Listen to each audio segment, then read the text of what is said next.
할렐루야, 2026년 7월 31일 금요일 아침입니다.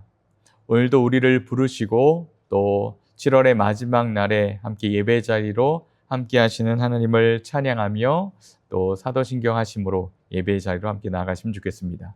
함께 사도신경 하겠습니다. 나는 전능하신 아버지 하나님, 천지의 창조주를 믿습니다. 나는 그의 유일하신 아들 우리 주 예수 그리스도를 믿습니다. 그는 성령으로 잉태되어 동정녀 마리아에게서 나시고 본디오 빌라도에게 고난을 받아 십자가에 못 박혀 죽으시고 장사된 지 사흘 만에 죽은 자 가운데서 다시 살아나셨으며 하늘에 오르시어 전능하신 아버지 하나님 우편에 앉아 계시다가 거기로부터 살아있는 자와 죽은 자를 심판하러 오십니다. 나는 성령을 믿으며 거룩한 공교회와 성도의 교제와 죄를 용서받는 것과 몸의 부활과 영생을 믿습니다. 아멘. 함께 기도하시겠습니다. 사랑과 은혜가 풍성하신 주님, 이 고요한 아침 우리를 깨우시고 주님의 보좌 앞으로 인도해 주시니 감사합니다. 세상의 수많은 소음 속에 살아가던 우리가 모든 분주함을 내려놓고 이 시간 오직 주님의 세미한 음성에 귀를 기울이고자 이 자리에 엎드렸습니다. 오늘 선포되는 에스겔서의 말씀을 통해 우리의 영적 주소를 확인케 하시고 귀로만 듣고 머리로만 이해하는 신앙이 아니라 가슴으로 통회하고 삶의 발걸음으로 증명해내는 참된 예배자의 자세로 우리가 돌아가게 하옵소서. 인간의 부끄러운 실상을 들추어내시며 마침내 살리시는 주님의 거룩한 음성이 오늘 우리의 영혼을 깨우는 귀한 자리 되게 하여 주옵소서. 오늘도 귀한 말씀을 통해 오늘 하루를 이끌어 가실 그 주님을 기대하며 바라보며 예수님의 이름으로 간절히 기도드립니다. 아멘. 오늘 우리에게 주신 하나님의 말씀 함께 보겠습니다. 에스겔서 33장 21절에서 또 31절까지의 말씀입니다. 제가 하나님의 말씀을 봉독하겠습니다. 우리가 사로잡힌 지 12째 해 10째 달 5째 날에 예루살렘에서부터 도망쳐 온 자가 내게 나와 말하기를 그 성이 함락되었다 하였는데 그 도망친 자가 내게 나오기 전날 저녁에 여호와의 손이 내게 임하여 내 입을 여시더니 다음 아침 그 사람이 내게 나올 그때에 내 입이 열리기로 내가 다시는 잠잠하지 아니하였노라. 여호와의 말씀이 내게 임하여 이르시되 인자야 이 이스라엘 황폐한 땅에 거주하는 자들이 말하여 이르기를 아브라함은 오직 한 사람이라도 이 땅을 기업으로 얻었나니 우리가 중다한즉 더욱 이 땅을 우리에게 기업으로 주신 것이 되느니라 하는도다. 그러므로 너는 그들에게 이르기를 주 여호와께서 이같이 말씀하시되 너희가 고기를 핏째 먹으며 너희 우상들에게 눈을 들며 피를 흘리니 그 땅이 너희의 기업이 될 수 있겠느냐. 너희가 칼을 믿어 가증한 일을 행하며 각기 이웃의 아내를 더럽히니 그 땅이 너희의 기업이 될 수 있겠느냐 하고 너는 그들에게 이르기를 주 여호와께서 이같이 말씀하시되 내가 나의 삶을 두고 맹세하노니 황무지에 있는 자는 칼에 엎드러뜨리고 들에 있는 자는 들짐승에게 넘겨 먹히게 하고 산성의 굴에 있는 자는 전염병에 죽게 하리라. 내가 그 땅이 황무지와 공포의 대상이 되게 하고 그 권능의 교만을 꺾으리니 이스라엘의 산들이 황폐하여 지나갈 사람이 없으리라. 내가 그들이 행한 모든 가증한 일로 말미암아 그 땅을 황무지와 공포의 대상이 되게 하면 그때에 내가 여호와인 줄을 그들이 알리라 하라. 인자야 내 민족이 담 곁에서와 집 문 귀에서 너에 대하여 말하며 각각 그 형제와 더불어 말하여 이르기를 작아서 여호와께로부터 무슨 말씀이 나오는가 들어보자 하고 백성이 모이는 것 같이 내게 나오며 내 백성처럼 내 앞에 앉아서 내 말을 들으나 그대로 행하지 아니하니 이는 그 입으로는 사랑을 나타내어도 마음으로는 이익을 따름이라. 그들은 내가 고운 음성으로 사랑의 노래를 하며 음악을 잘하는 자같이 여겼나니 내 말을 듣고도 행하지 아니하거니와 그 말이 응하리니 응할 때에는 그들이 한 선지자가 그들 가운데 있었음을 알리라. 아멘. 이것은 하나님 말씀입니다. 오늘도 살아서 역사하시는 성령님께서 우리의 삶에 깊이 간섭하셔서 선하신 길로 이끄시며 인도해 나가시는 귀한 하루 되시기를 간절히 축복합니다. 사랑하는 성도 여러분, 오늘 7월의 마지막 날입니다. 뜨거운 여름의 한복판에 서 있는데 오늘도 주님의 은혜를 사모하며 새벽에 제단을 쌓는 우리 모든 성도님들 가운데 하나님께서 오늘 말씀을 통해 주시는 위로와 결단이 있기를 간절히 소원합니다. 오늘 에스겔서 33장의 말씀을 우리가 함께 보면 구약의 역사 속에서 또 어둡고 또 참혹한 그런 운명의 날로 우리가 생각을 해볼 수 있습니다. 오늘 본문 21절을 우리가 다 같이 한번 읽어보겠습니다. 함께 본문 21절입니다. 우리가 사로잡힌 지 12째 해, 10째 달, 5째 날에 예루살렘에서부터 도망쳐 온 자가 내게 나와 말하기를 그 성이 함락되었다 하였는데, 지금 급박한 어떤 누군가가 다가와서 이스라엘이 함락됐다, 남유다가 함락됐다 이 얘기를 하고 있는 겁니다. 에스겔은 지금 어디에 있냐면요, 바벨론에 있습니다. 그발 강가, 포로 수용소에 있는 거죠. 고국을 떠나서 이방 땅에서 포로 생활한 지 한 12년째 되던 해입니다. 그때 고향을 향한 향수병도 있고 정말로 이곳에서 얼마나 더 있어야 되는가 하는 그런 절망적인 순간에 저 멀리 예루살렘에서 한 청년이 피투성이로 된 채 숨을 헐떡이며 오는 겁니다. 그리고 에스겔의 그 장막 앞에 도달해서 온몸을 떨며 두려워하며 이야기를 합니다. 성이 함락되었습니다. 예루살렘 성벽이 무너졌고 하나님의 성전이 불탔습니다. 돌 위에 돌 하나도 남지 않았습니다. 유다 백성들에게 예루살렘이라는 그 지역은 단순히 어떤 도시로서의 분위기가 아니라 하나님이 계시는 그런 곳이었습니다. 그래서 절대 망하지 않는다고 여겼던 그렇던 하나님이 계시던 최후의 보루였던 거죠. 그런데 그 성이 돌 위에 돌 하나도 남지 않고 무너졌다는 그 소식을 듣고 그들의 모든 세계관, 신앙도, 그들의 가치관도 모두 무너져 버렸습니다. 그들에게는 사망 선고와 같았을 겁니다. 그런데 놀라운 사실이 하나 있죠. 하나님께서는 이 비극적인 소식이 에스겔에게 전달되기 바로 전날 저녁에 이미 말씀하셨고 역사하고 계셨다는 사실을 우리가 오늘 본문을 보면 알 수 있습니다. 22절을 보면 도망친 자가 오기 전날 밤에 여호와의 손이 에스겔에게 임하여 그의 닫혔던 입을 여셨다라고 말합니다. 에스겔은 지난 수년 동안 예루살렘의 멸망을 예언했던 중요한 사명을 맡았던 선지자였습니다. 그 예언의 신실함을 증명하기 위해서 하나님께서 이 에스겔의 입을 잠시 닫았습니다. 벙어리가 되게 하신 거죠. 하나님께서 주신 그 묵시 외에 사적인 말을 할 수 없도록 또 그러한 시간들을 보내게 하셨던 겁니다. 그런데 예루살렘이 무너진 그 바로 전날에 하나님은 그의 입을 여셔서 말씀하게 하십니다. 이것이 어떤 의미를 가지고 있을까요? 바로 인간이 생각해왔던 그냥 어떤 부적과도 같이 때로는 다윗 시대의 그 언약궤와도 같이 하나님이 계신 그 도시는 무너지지 않아 라고 했던 그러한 마음들을 여지없이 무너뜨리며 완전히 파산케 하시며, 그런데 하나님의 말씀은 결코 멈추지 않을 것이라는 새로운 전환점, 그 국면을 이 백성들에게 알려주겠다라고 말씀하시는 겁니다. 영적인 새로운 시작을 하시겠다라는 신호탄과 같았던 거죠. 오늘 하나님께서 이 예루살렘이 함락되는 이 역사적인 대전환 시기 앞에 이 살아남은 자들과 또 포로된 자들이 부끄러운 내면을 아주 적나라하게 고발하시면서 또 그 무너진 성벽 위로 들려오는 그 소리를 통해 다시금 신앙의 기초로 돌아가게 하시는 그 삶을, 그 이야기를 해주고 계시는데, 이 아침 우리가 그것을 함께 배우며 또 음성을 들으며 함께 이 시간 말씀으로 함께 나아가면 좋겠습니다. 첫 번째는 바로 이들에게는 삶의 순종이 없고 또 혈통적 종교적인 특권 의식만이 남아 있었다라는 사실입니다.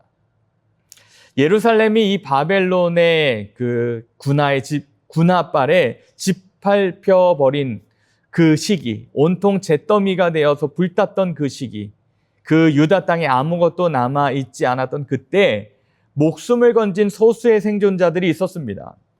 그들은 절망의 이 구덩이에서 하나님을 찾고자 회개한 것이 아니라 아주 기괴하고 왜곡된 자기 합리화를 시작합니다. 24절을 보면요, 이렇습니다. 제가 한번 읽어드릴게요. 인자야, 이 이스라엘의 이 황폐한 땅에 거주하는 자들이 말하여 이르기를 아브라함은 오직 한 사람이라도 이 땅을 기업으로 얻었나니 우리가 많은즉 더욱 이 땅을 우리에게 기업으로 주시는 것이 되느니라 하는도다. 이들의 논리가 얼마나 황당합니까? 그럴듯하죠. 야, 생각해봐라. 우리 조상 아브라함은 한 명이었을 때도 하나님이 이 가나안 땅을 통째로 주셨다. 그런데 우리는 비록 망했지만 우리의 머릿수가 이 아브라함보다 많다. 그러니 하나님께서 우리에게 이 기업을 다시 주실 것이다.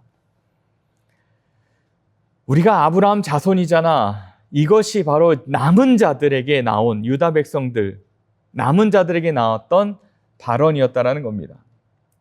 이들이 갖고 있었던 것이 무엇이었겠습니까? 맹목적인 특권의식, 전통적인 그러한 삶의 모습.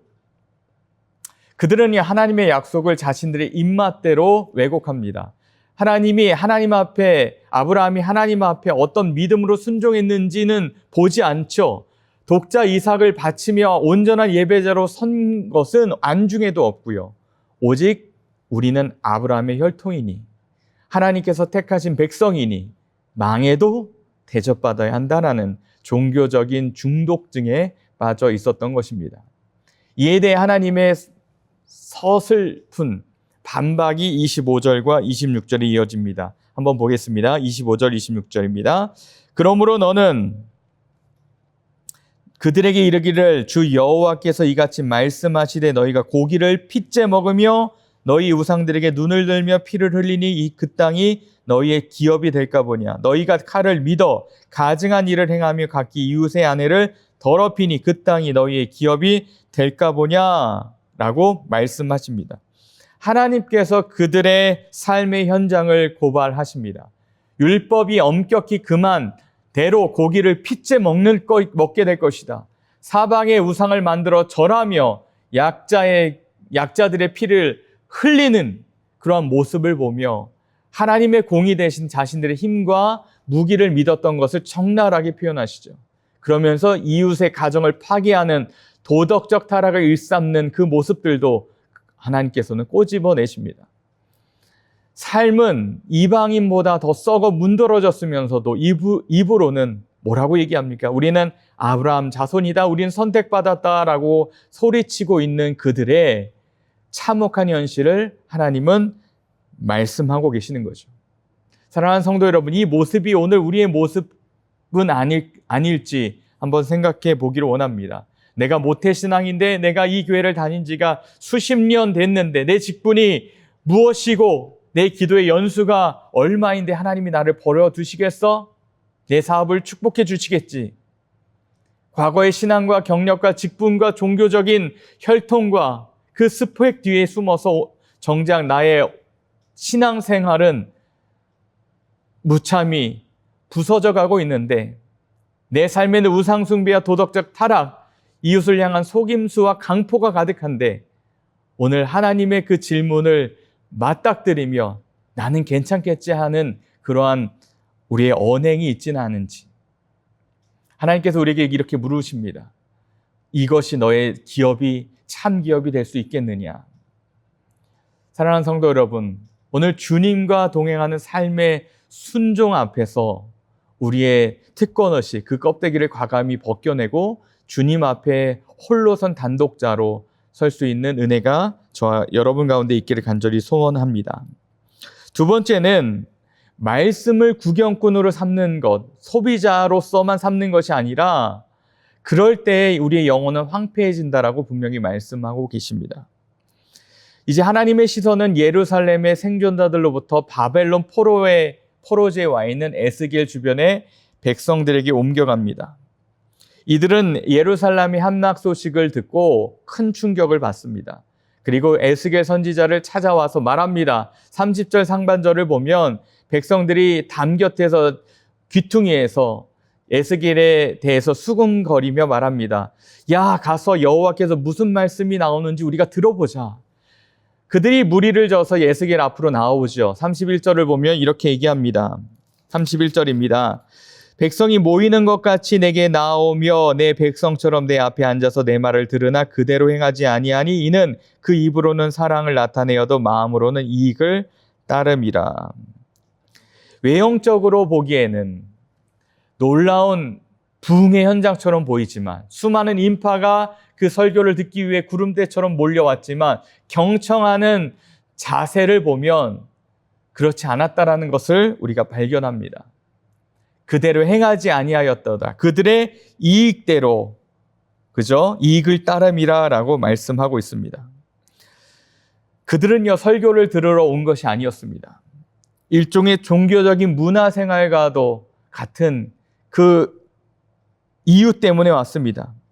32절을 보면 우리 교회를, 현재 교회를 묘사하고 있는 것 같습니다. 그들은 내가 고운 음성으로 사랑의 노래를 노래하며 음악을 잘하는 자 같이 여겼나니 내 말을 듣고도 행하지 아니하였다라고 말씀합니다.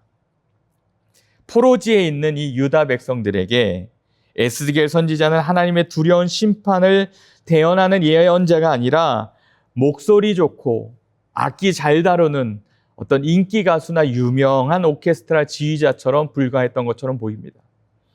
에스겔의 설교를 들으며 와, 오늘 말씀 참 은혜롭네. 선지자님 설교 참 잘하시네.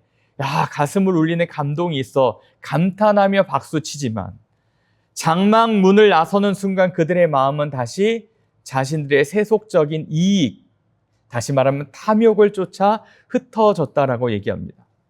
그들의 말씀은 예배자가 아니라 말씀의 구경꾼으로서 묘사가 됩니다.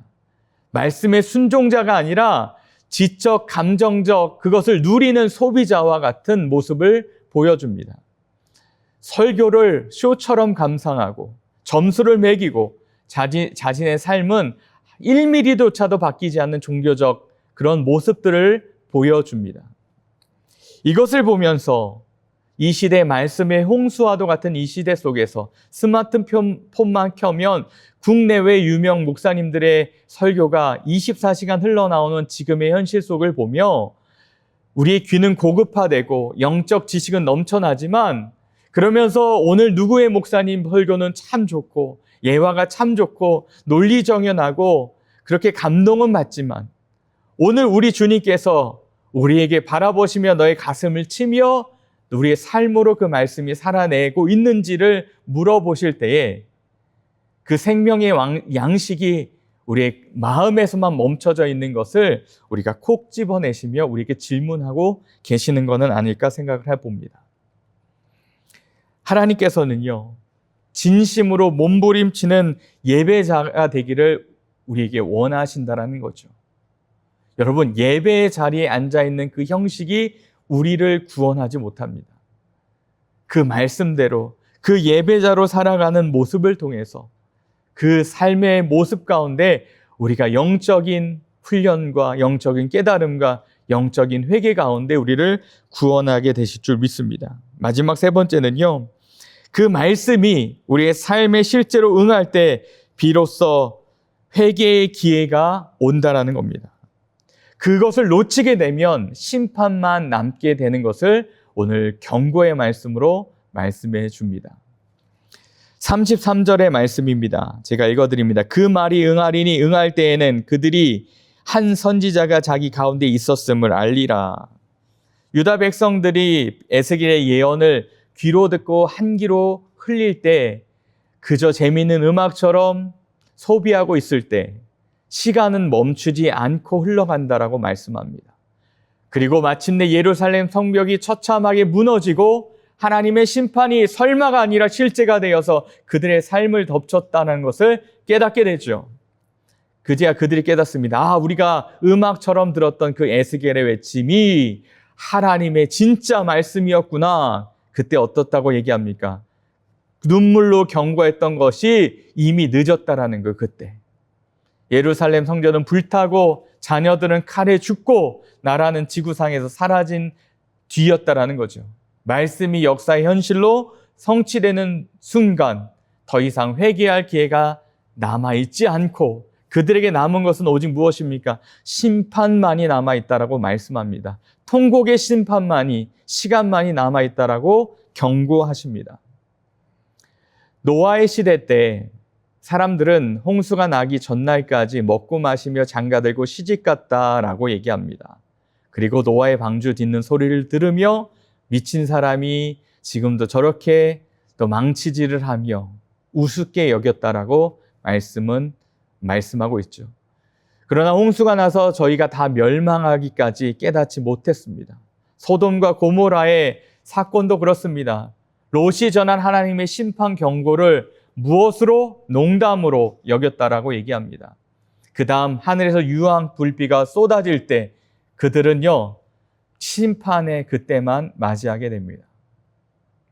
사랑하는 성도 여러분, 오늘 내가 죄를 지어도 하늘에서 번개가 떨어지지 않으니까 주일 예배를 대충 때우고 일주일 동안 내 탐욕대로, 내 이익대로 살아도 내 건강과 직장에 아무런 문제가 생기지 않으니까 하나님의 그 심판을 그저 성경 속에 존재하는, 고대 소설 속에 존재하는 이야기로서만 치부합니다. 그러나 사랑하는 성도 여러분, 기억하십시오.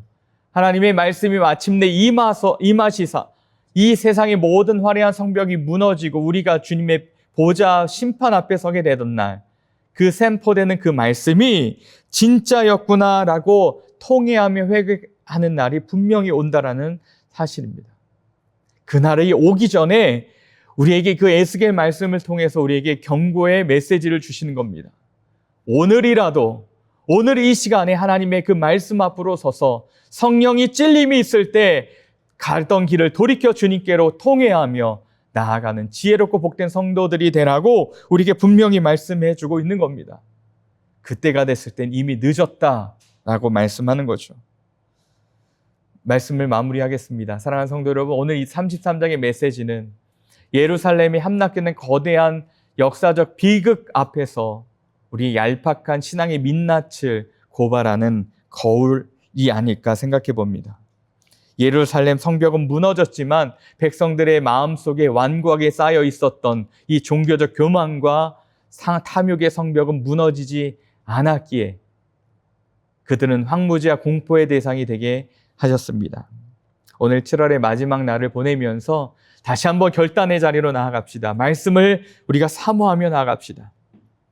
먼저 내 삶의 위선적인 가면을 벗으며, 두 번째 말씀의 소비자에서 말씀을 지켜내는, 살아내는 수행자의 삶의 자세로, 마지막, 오늘이 마지막 기회라고 하는 영적 긴장감을 가지고 살아가는 저와 여러분들의 오늘 하루 되기를 간절히 축복합니다. 더운 날씨지만 오늘 7월 마지막 날을 함께 보내며 이 말씀을 기억하며 다시 말씀 앞으로, 주님의 기도 앞으로, 회개의 자리로 함께 나아오시는 저와 여러분들의 삶이 되기를 예수님의 이름으로 간절히 축복합니다. 함께 기도하시겠습니다. 인간의 중심을 쥐어보시는 거룩하신 주님, 예루살렘의 처참한 멸망 소식 앞에서 여전히 아브라함의 혈통을 자랑하며 자신들의 죄를 보지 못하고 있는 유다 백성들의 이 완악함이 바로 우리의 모습이 아닌지 두려운 마음으로 돌아보게 하옵소서.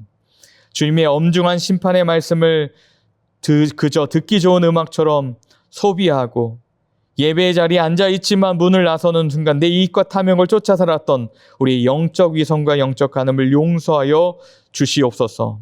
귀로만 듣는 신앙에서 손과 발로 살아내는 신앙으로 우리를 변화시켜 주옵소서. 세상의 성벽이 무너지고 내 인생의 자랑거리가 한순간의 잿더미가 되기 전에 오늘이라는 은혜의 때에 가던 길을 돌이켜 순종의 길로 걸어가는 우리의 믿음의 여정 되게 하여 주시옵소서. 하나님, 오늘도 우리를 통해서, 말씀을 통해서 우리를 하나님 주님 앞으로 회개하며 나갈 수 있는 귀한 삶의 자료로 인도하여 주시길 간절히 바라며 말씀으로 살리시는, 인도하시는 예수님의 이름으로 간절히 기도드립니다. 아멘. 계속해서 개인 기도의 자리로 함께 나아가시겠습니다.